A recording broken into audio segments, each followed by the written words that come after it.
I, Douglas Ducote, an American patriot by the grace of God, do solemnly swear to support and defend the Constitution of the United States of America from enemies foreign and especially domestic.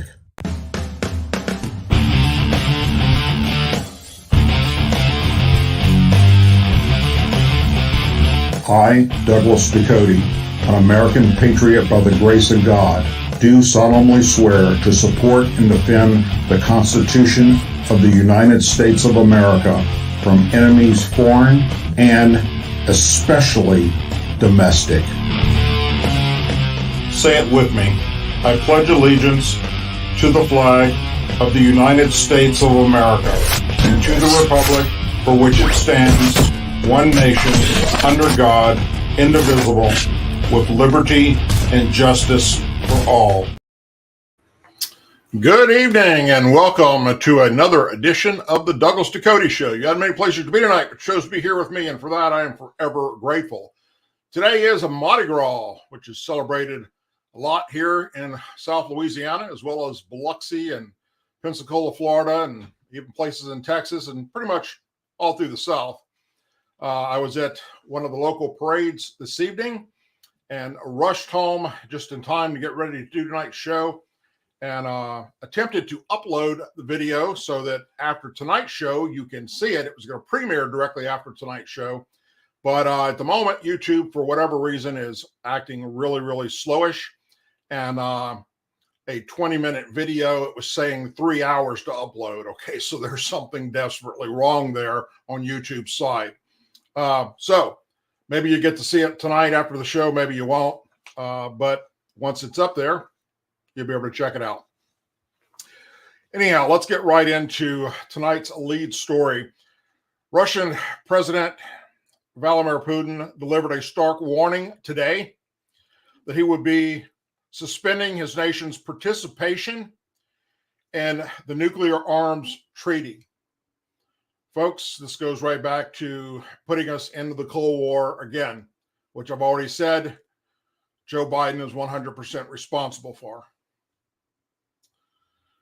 He's threatening to resume testing of nuclear weapons. Putin made his speech almost exactly a year after the invasion of Ukraine began, accusing the elites of the West of escalating international tensions. The elites of the West do not hide their purpose, but they also cannot fail to realize that it's impossible to defeat Russia on the battlefield, Putin said. Well, if we weren't going to use nuclear weapons, I have no doubt, and in my mind, considering what we've watched over the past year with the Ukraine war, his military is non-existent. We would just we'd roll right over their ass. There'd be no way in hell that the Russian military could stop the United States military. It just can't be done, providing we don't get into a nuclear conflict. The Russian president went on to announce that he would be pulling Russia out of the Strategic Arms Reduction Treaty, bilateral agreement signed by former Presidents Obama and the president of Russia at the time, Medvedev. President Biden met with Ukraine president yesterday at their palace there in Ukraine, and he announced additional of $500 million in U.S. assistance is heading to Ukraine's way. The U.S. has already supported Ukraine with tens of billions of dollars in financial aid and military equipment. The new assistance includes shells for howitzers, anti-tank missiles, air surveillance radars, and other aid, but it does not offer new advanced weaponry that we know of. Putin claimed in his Tuesday speech that the West was attempting to achieve a strategic defeat over Russia and take control of their nuclear capabilities. Of course, we will not do this first, but if the United States conducts tests, then we will. Now that is contradicting himself right there. Putin threatened. He continued, no one should have dangerous illusions that global strategic party can't be destroyed, meaning us. A week ago, I signed a decree of putting new ground-based strategic systems on combat duty, talking about his nuclear forces. They're going to stick their nose into that too, Putin asked. But the U.S. and Russia are capable of deploying far more than the allotted under the nuclear warheads, as Washington and Moscow have combined total forces of 13,000 warheads, making up roughly 90% of the world's nuclear arsenal, according to data provided by the Arms Control Association. Let's just put it simple. If we just launched a quarter of our missiles nuclear capability at Russia and they launched a quarter of theirs, it's the end of the world. It's all over with. It's a very, very frightening situation that we are in right now.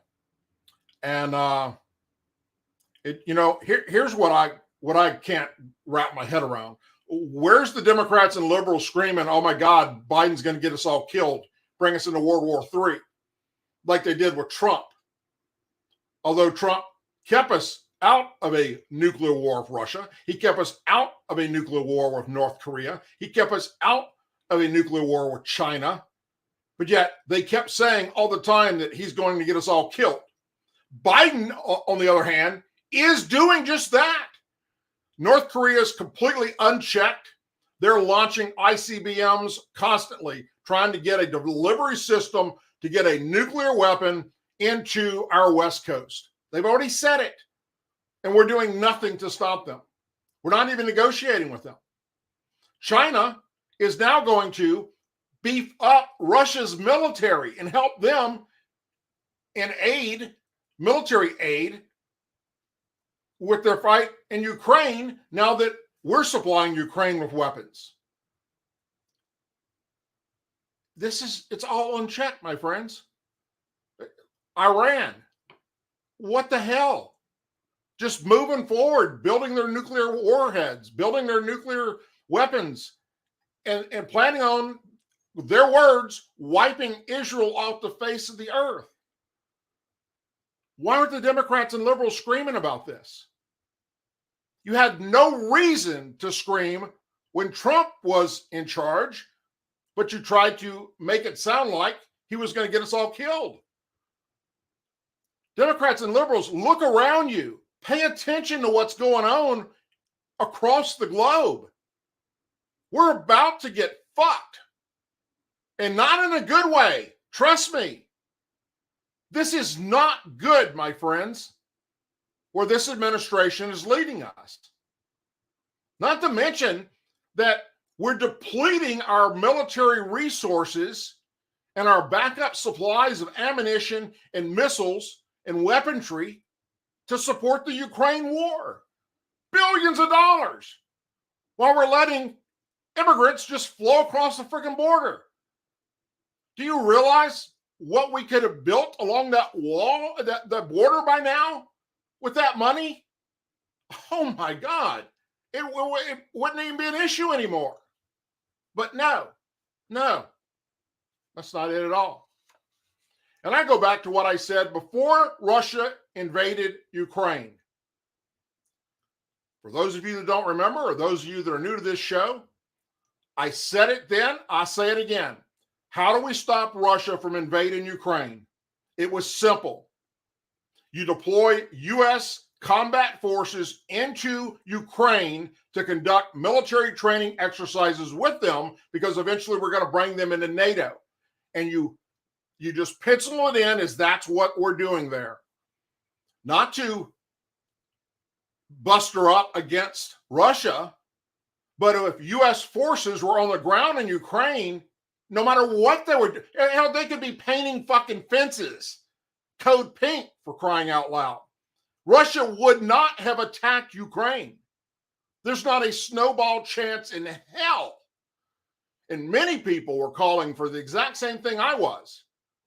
Send our forces in there to train side by side with the Ukrainian forces, and he will not do what he's done, which is get hundreds of thousands of his own soldiers killed and hundreds of thousands of Ukrainian soldiers and their families slaughtered.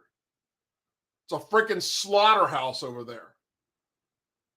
because our Joint Chiefs of Staff are too fucking just woke liberal bullshit to stand up and be alpha males and do the right thing.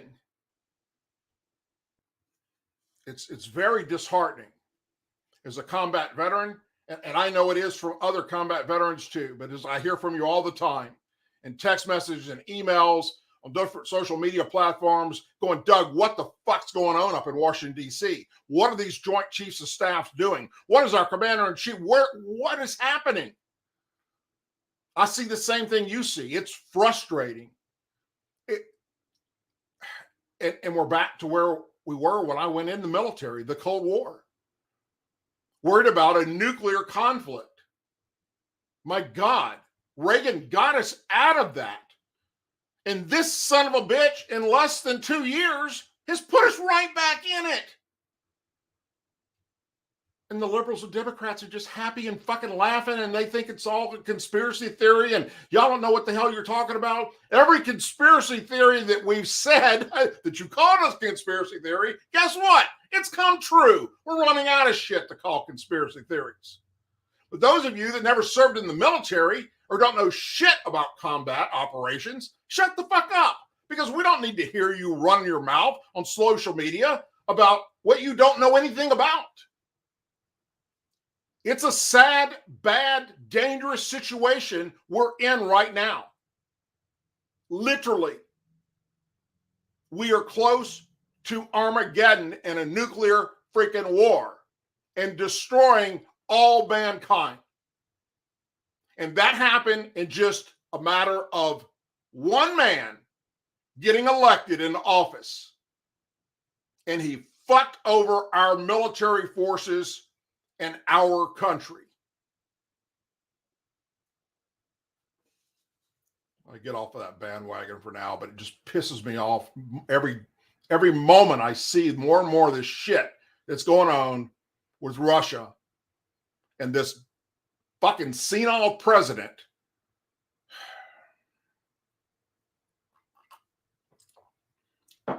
Anyhow, I'm going to share something from CNN because, when I can do that, the liberals and Democrats, they've got nothing to bitch about because it didn't come from Fox News. CNN is reporting tonight that the Biden administration has just released a new rule earlier today that will bar migrants who travel through other countries on their way to the U.S.-Mexican border from applying for asylum in the United States, making or marking a departure from decades-long protocol. The new 153-page regulation, which could affect tens of thousands of people, is the most restrictive of a patchwork of policies put in place by the Biden administration to try and manage the U.S.-Mexican border, and is surprisingly almost word for word the exact same policy that Donald Trump put into play. That's CNN letting you know that, liberals and Democrats.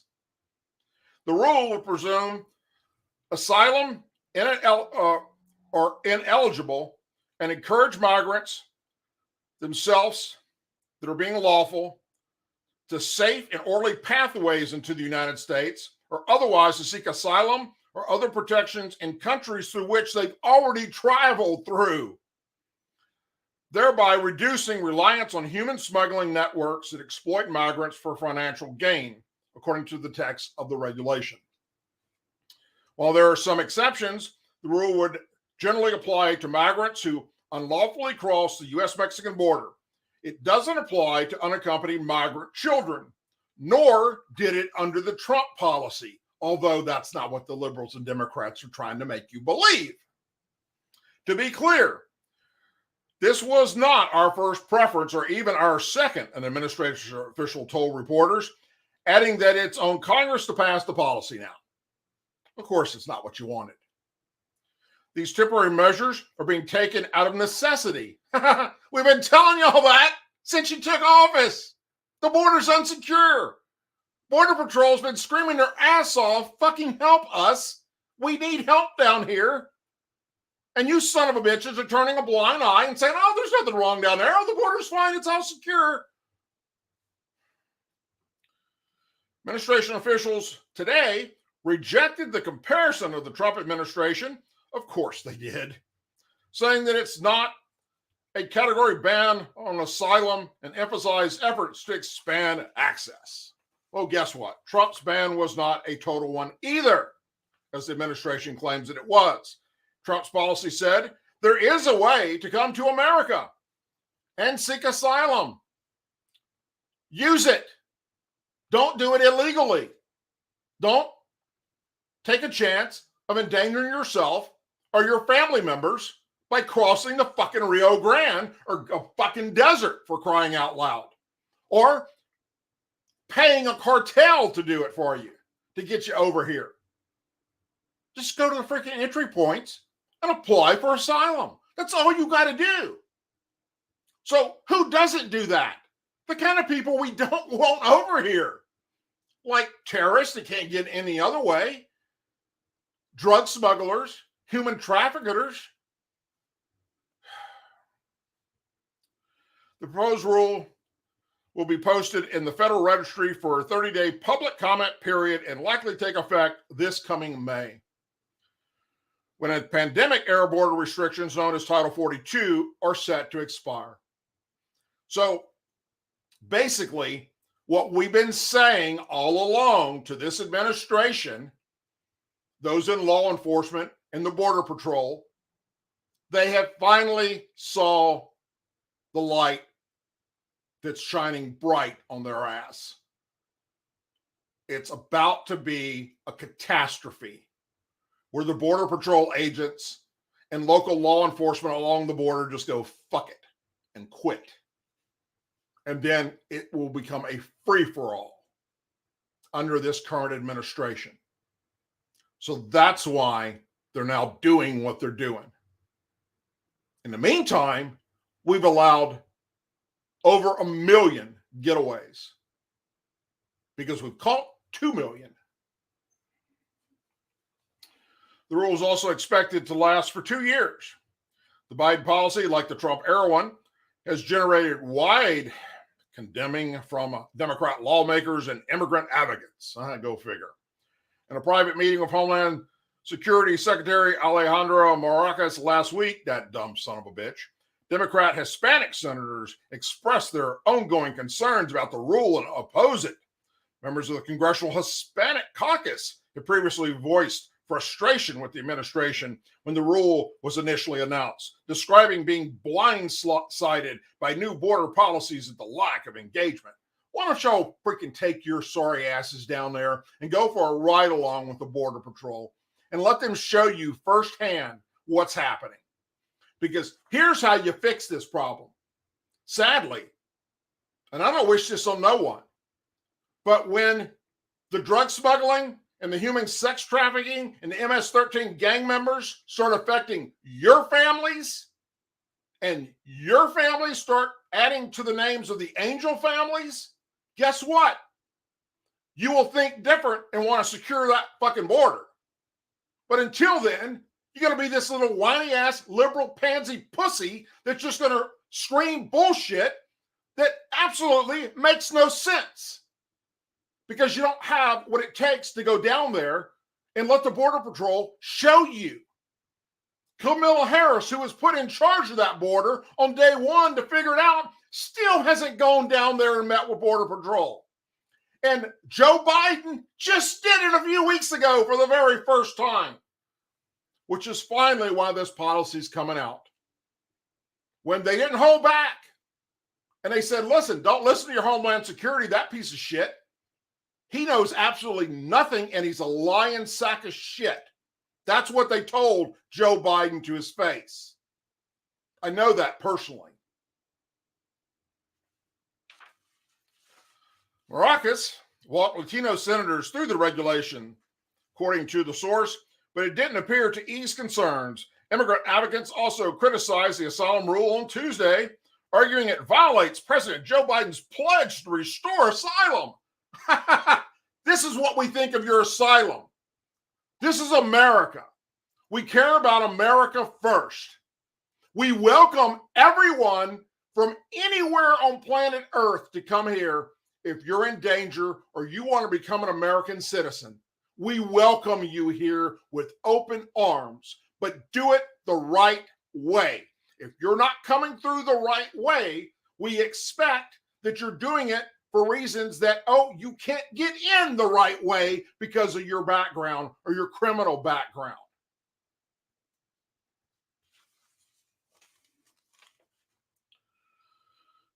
This rule reaches into the dustbin of history to reconstruct one of the most harmful and illegal anti-asylum policies of the Trump administration, said Karish O'Mara, and I can't even spell or pronounce her last name, but Gina Gana, president and CEO of Lutheran Immigration and Refuge Services, said in a statement.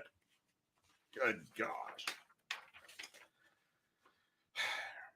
Anyhow, I'm not going to continue boring you with that shit. I'm so fucking tired of what's happening in that border. I have friends, personal friends, some of them I've brought right here on this show, that are angel families.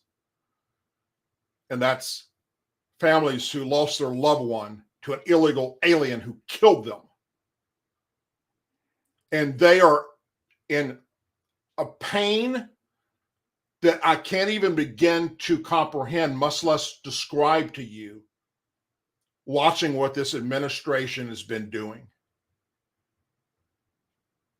Just imagine if your loved one was killed by someone that shouldn't have been here in the first damn place, and most of those that do commit murder here, came here illegally, and that's how it has to be in order for you to be classified in the angel family category. And most of them had already been deported several times before. Imagine your dad, mom, brother, sister, uncle, cousin, boom, dead from an illegal alien that should have been here in the first place. An administration that doesn't give a damn about the death of your loved one. That's fucked up. And that's what's happening right now. Speaking of something that's happening right now that is just once again mind-boggling. Look, conservatives have been screaming for a long, long time. Even Democrats did at one point, back when I was a Democrat, before the liberals hijacked the fucking platform. That we have to get away from depending on oil and gas from foreign countries that want to hurt us or do not have our best interest at heart. It took Donald Trump, regardless of what you think of the man, it took him to come in and say, no more. We're not buying oil anymore from the Middle East, these countries that would like to cut our heads off, or Central and South America. We're going to open up oil, drilling, and shale right here, and coal right here in America. And finally, our country was separated from those that want to do us harm. And what's this administration come in and do? Put us right back in there again. Biden is showing outright hostility to the U.S. oil industry by turning to foreign countries, including adversaries, to supply American energy needs rather than domestic producers, according to experts and industry insiders. The U.S. is on track to receive nearly 3 million barrels of crude oil from Venezuela this month. And today's the 21st.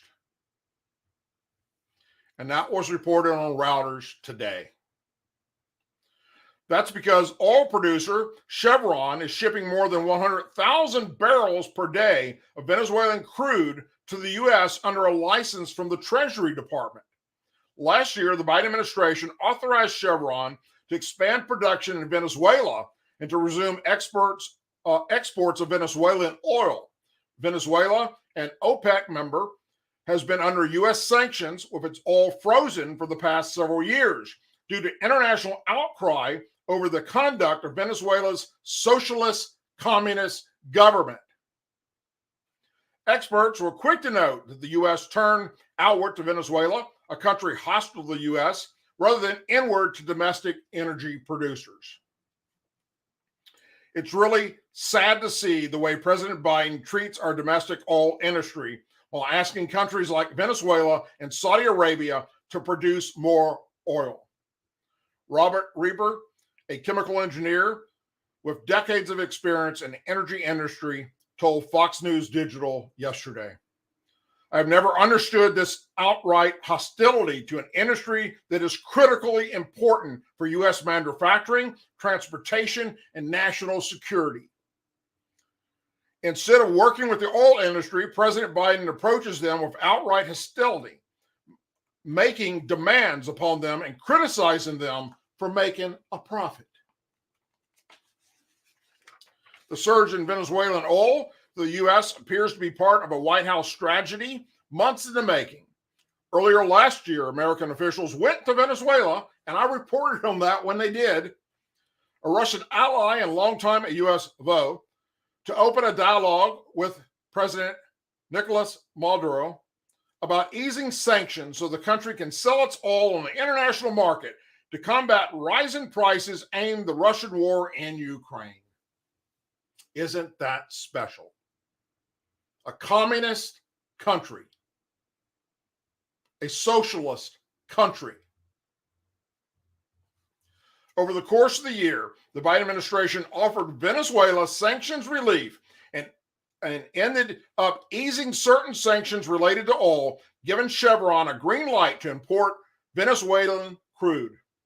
According to experts, the administration efforts to increase Venezuelan oil exports really kicked it into high gear last summer when Saudi Arabia rebuffed Biden's effort to get the country to increase the oil supply. And that's when our gas prices started shooting through the roof. And if you think they were bad then, you ain't seen shit yet. It's about to get dumb, my friends. Unfortunately, when the Saudis stiff-armed the administration on production increase last summer, it left them with very few options of the type of crude many U.S. refineries need, particularly with the rapid draws from the Strategic Petroleum Reserve. Tim Stewart, president of the U.S. Oil and Gas Association, said on Fox News Digital yesterday. So last fall, they turned to the Marxist regime for assistance. In October, the Organization of Petroleum Exporting Countries, OPEC, and its non-member allies, a coalition known as OPEC Plus, led by Russia and Saudi Arabia, announced they were going to slash oil production by 2 million barrels a day, a move that observers feared would push already high global energy prices through the damn roof. The White House, which has been desperately lobbying OPEC Plus members to vote against the proposed production cut, decried the decision. Experts have argued OPEC has increasingly swayed, in part because Biden's policies have limited U.S. domestic energy production. According to the analysts last year by economics Stephen Moore and Casey Mulligan for the Committee to Unleash Prosperity, the Biden administration's policies have caused the U.S. to produce significantly less oil and gas during the Biden's presidency than it would have during second term of former President Trump. The U.S. would be producing between 2 and 3 million more barrels of oil a day, between 20 and 25 more million cubic feet of natural gas under the Trump policy, the report stated. But no, Biden had to do away with that. This translates into an economic loss or a tax on the American economy of roughly $100 billion a year. By turning to Venezuelan oil, Biden may also be undermining his own climate and environmental agenda. Venezuela has the dirtiest oil production in the world, said Stewart. Last summer, the World Bank published data showing the U.S. has made great strides in reducing flaring, which is the burning of natural gas associated with oil extraction. So if you go by, especially if you live in the South, you've seen this many times. When you go by these chemical plants that are producing oil and gas and refineries where they have fire coming out of the stacks, that's what we're talking about here. Biden has said he wants to end the practice by 2030. The U.S. has seen a 46% reduction in flaring intensity, the volume of gas flared per barrel of oil produced over the past decade, and last year was better than most every country, period, on the planet, according to the World Bank data. The U.S. would be producing between 2 and 3 million more barrels of oil per day, between 20 to 25 more billion, had Trump been able to remain in office.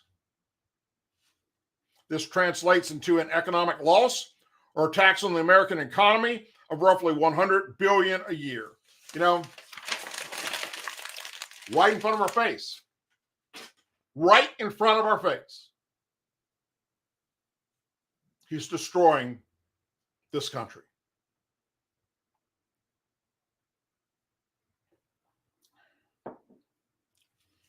Here's another story that I decided I would, after I researched it and realized it was true, I would go with it instead of the way Fox News put it out or the way CNN put it out. Because I want the liberals and Democrats to fucking cry when they hear this. Because it's coming from their golden child, MSNBC, who, by the way, hates Republicans and conservatives and loves liberals and Democrats, is reporting that the University of Delaware, home to a school and institute bearing President Joe Biden's name, has engaged in a years-long effort to keep Biden's Senate papers concealed from the public. Secretly, that is back in the spotlight again following the FBI raid there that we talked about that happened last week. The FBI reportedly shared or searched the University of Delaware in late January and then again in February as part of the Bureau's search for classified documents.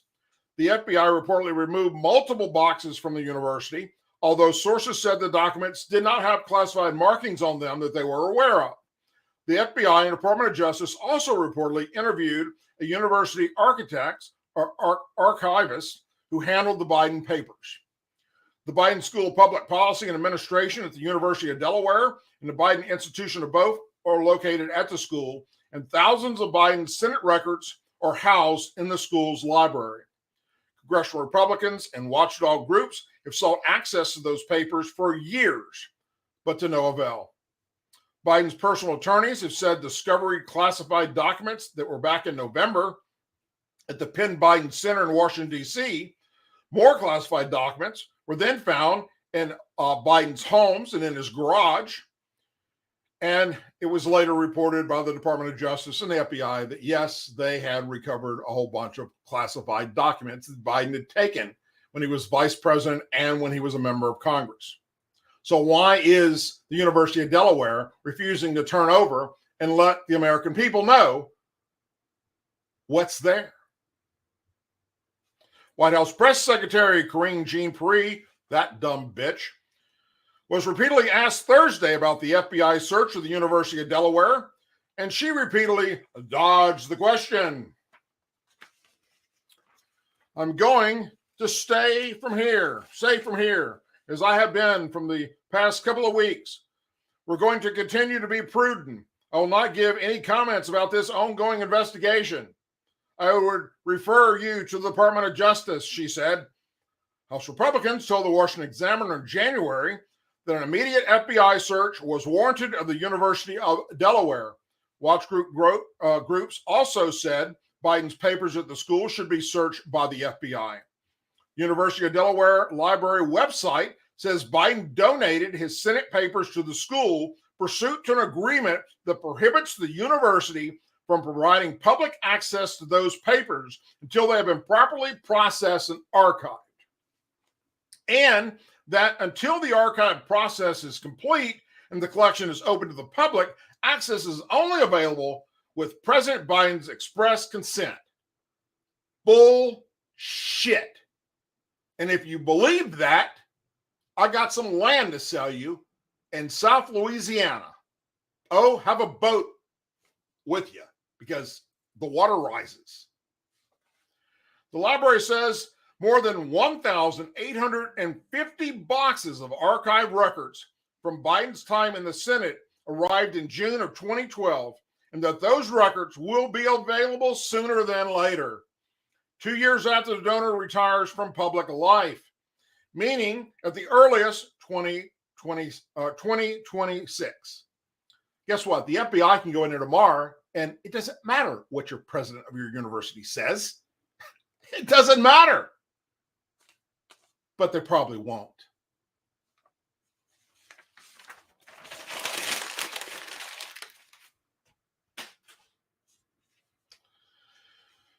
Yet another train derailment in the Midwest yesterday. This one in Gothenburg, Nebraska. And I briefly heard that there was another one today, but I do not have details on that. So if it is, we'll talk about that on the next show. Images from the Nebraska derailment showed roughly a dozen cars strewed across train tracks, but there were no flames or smoke on this time. Union Pacific Railroad says the trains were transporting coal, and there is no indication the crash poses a threat to anyone in the local area. Thank God. At about 1:45 a.m. Central Standard Time today, approximately 31 Union Pacific train cars carrying coal derailed near Gothenburg, Nebraska. Union Pacific Railroad told all the news media that was gathered for their press conference in a statement. No one, thankfully, was injured. The incident occurred about 3 miles southeast of Gothenburg. Cleanup has already begun with heavy equipment on site. One of the 3 main track areas near the derailment site reopened to train traffic at about 8 a.m. So roughly about 5 hours later. The cause of the incident is under investigation, the statement continued. The Monday derailment comes as Transportation Secretary Pete Buttigieg announced plans to visit the site of a toxic train derailment in Ohio, nearly 3 weeks after the incident occurred. How special of him to show up 3 weeks later. And as you all know, another train also derailed last week in Michigan near Detroit.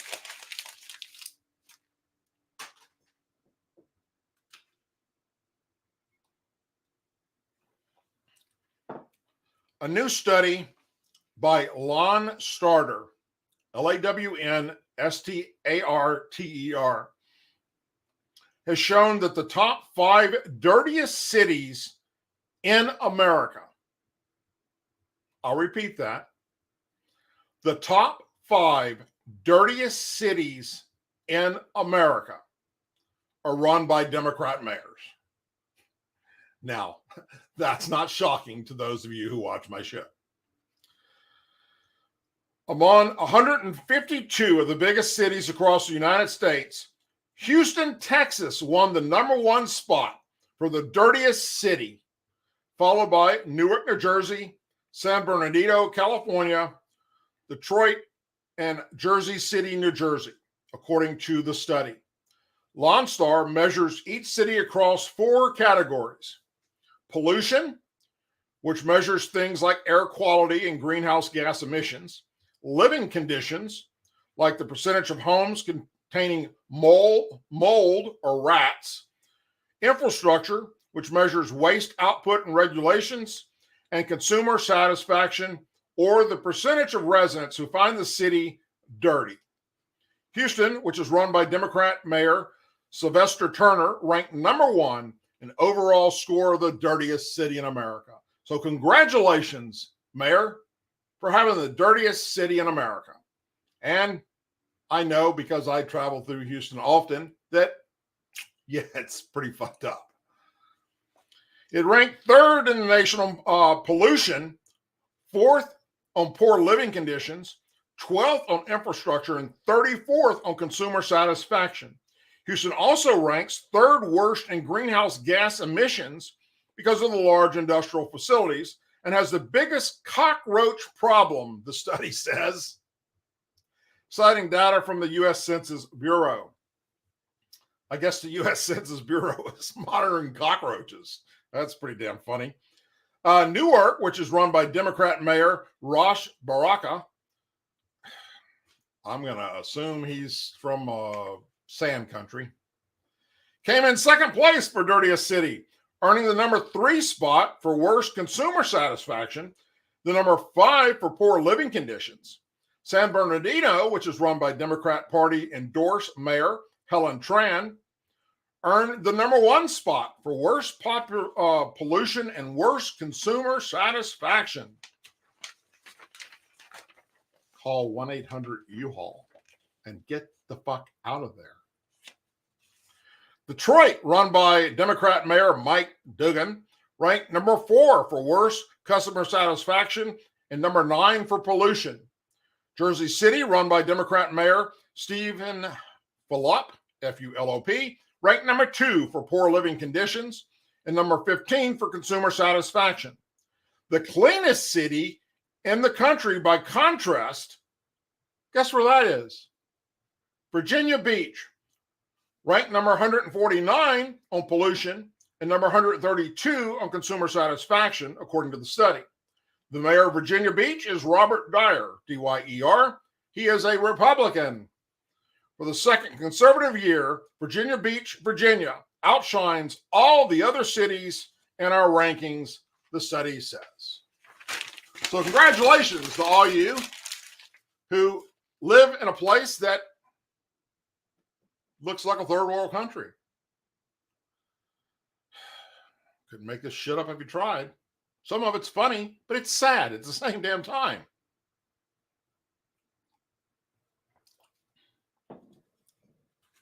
Speaking of sad, and it's more than that, it should make you angry, no matter your political party.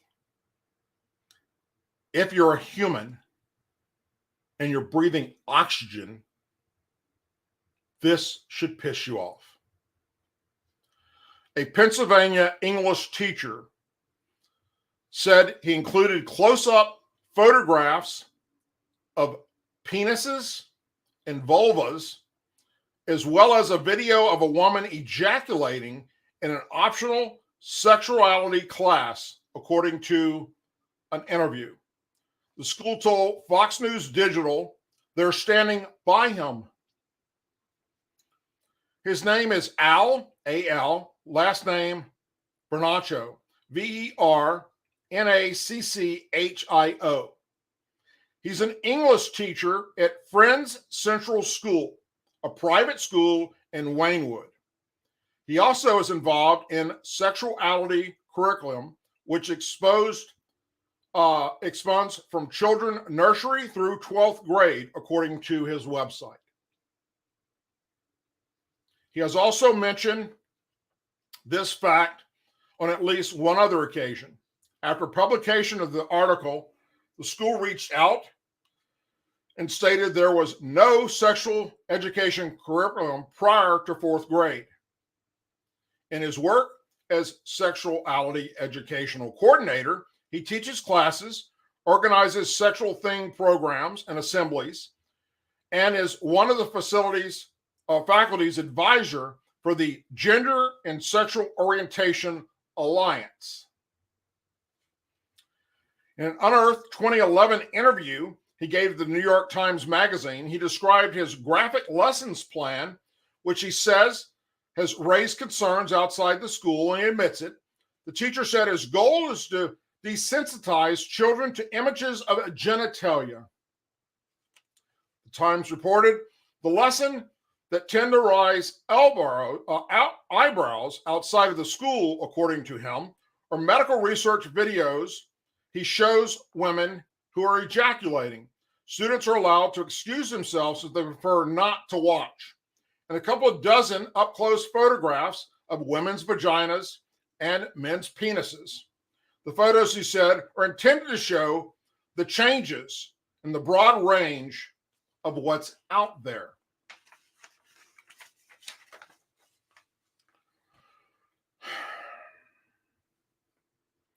It's really a process of desensitizing them to what real genitalia looks like, so they'll be less freaked out by their own and one day their partners, the teacher added. 11th and 12th grade students were exposed to those lessons, we know for a fact. And the school says nobody under 4th grade. Students had the option to opt out from viewing the nude images, and parents signed off on enrollments into the class.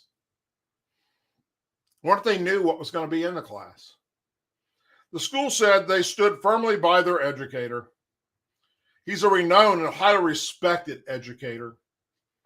It's disappointing that his work and our school are being miscast so thoughtlessly. Friends Central is committed to cultivating the intellectual, ethical, and spiritual promise of our students in a world that needs that more than ever, they said in a statement. What's interesting, he added, is that both the boys and girls received the photographs of the penises, rather placid, but not insist that the vulvas don't look normal. The profile that he put up continued. The students have no point of reference for what a normal, healthy vagina looks like, even their own, he said. Additionally, he has commented on children and the contents of sexual beings. I'm responsible for the sexuality education of all of our students, from our youngest students who are 3 years old in nursery school up through 12th grade, who are turning 18 and getting ready to leave high school. That's a huge range, but every single one of those kids is a sexual being, he said. They have been so since birth, he said. And at every age and stage, we can offer them age-appropriate sexuality education. It's only a small part of the village that supports them as they grow. It's not enough that I teach them. We have to teach them. Part of the message today is that we all, no matter what else we do in life, need to find a way to be sexual educators for the kids in our lives. If we don't step up, others will. And many of those others don't see wholesomeness and freedom the way we do, he said.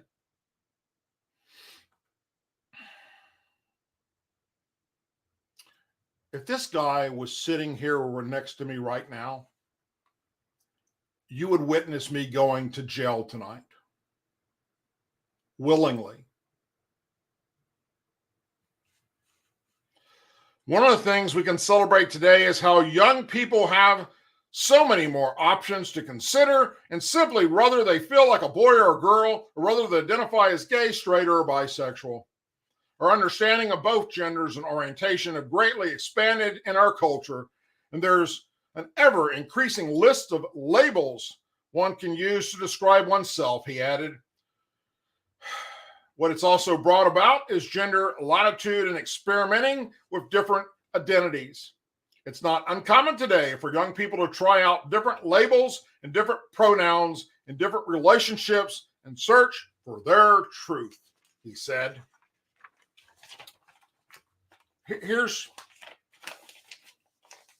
Let me explain this to you a second.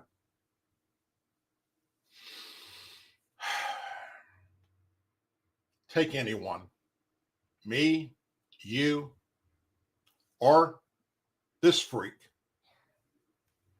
who claims to be a teacher, who is a teacher. If you had a bunch of neighborhood kids come over, 8, 9, 10, 11, 12, 13, 14, 15, 16, and 17 years old, and you started sharing with them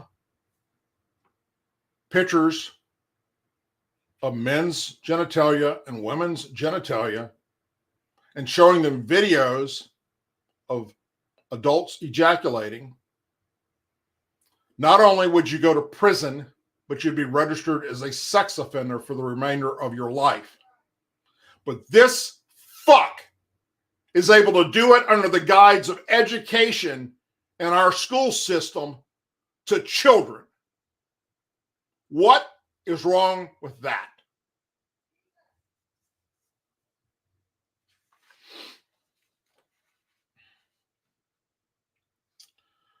On January 6, 2021, the day the U.S. Capitol was breached, Trump attempted to appear on the network of Fox News, according to court documents that were filed Thursday. The documents allege that the former president dialed into the air personality Lou Dobbs' show the afternoon of January 6, but that Fox News executives shut down Trump's effort to appear on air. Fox refused to allow President Trump on air that evening because it would be irresponsible to put him on air and could impact a lot of people in a negative way, the filing said. Many people breached the Capitol in a bid to prevent Congress from confirming Democrat Joe Biden's victory in the 2020 election. Trump has repeatedly made claims that the election was rigged against him. The events of January 6th and Trump's involvement in various attempts to block Biden's win are the subject of multiple criminal investigations. Trump has dismissed the probes as part of a witch hunt. The documents were publicly released for the first time this week as part of Dominion Voting Systems' $1.6 billion lawsuit against Fox Corporation and its cable TV networks.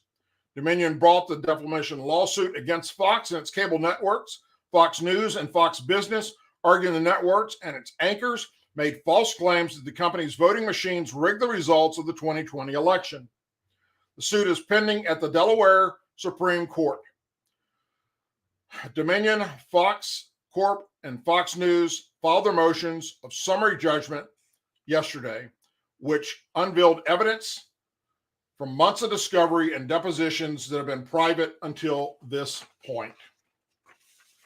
Fox News anchors, as well as top Fox corporate brass, including Rupert Murdoch and Lashana Murdoch, were questioned in recent months. The evidence also shows that Fox top anchors, including Tucker Carlson, Sean Hannity, and Laura Ingraham, expressed disbelief in the claim of fraud being made against Dominion, that it was rigged and had rigged the election.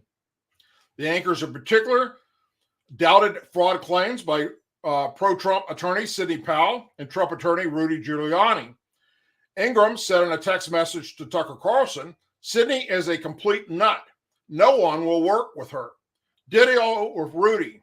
According to the documents, Fox and its networks have rigorously denied the claims in court papers. Fox said it had no role in the creation and publication of the challenge statements, all of which aired on either Fox Business Network or Fox News Channel.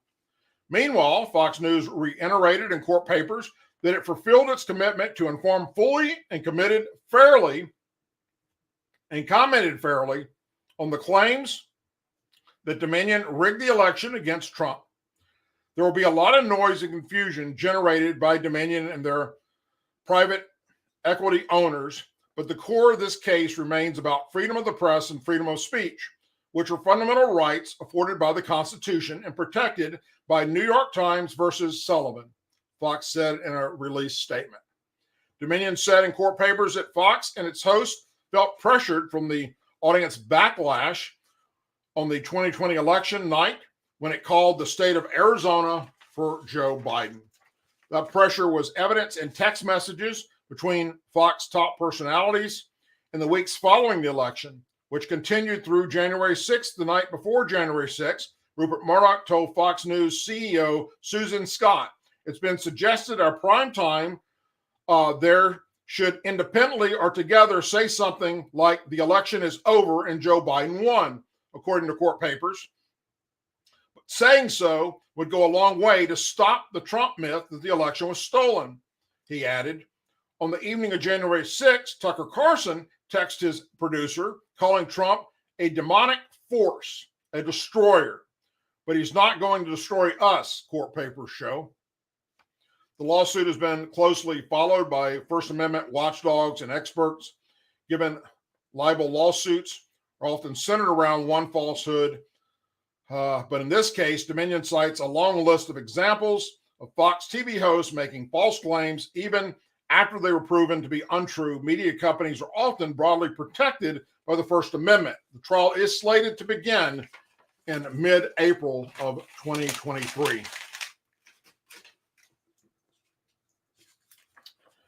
A school district in Ohio saw thousands of major incidents such as fights, assaults, and sexual or gun-related offenses that require help from external agencies such as police during the first 3 months of the school year. The same district ended its school resource officer program 2 years earlier.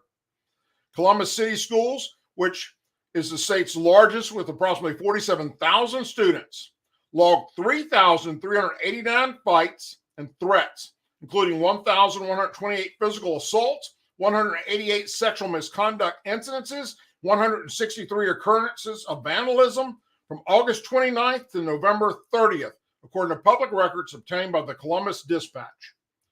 Records also indicated 16 incidents of false alarms and bomb threats, 15 incidents of arson and explosives, and 7 incidents of alcohol beverage use, possession, or sale.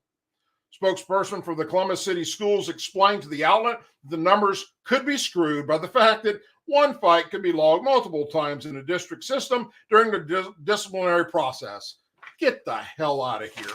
This is what happens when you cancel law enforcement, period.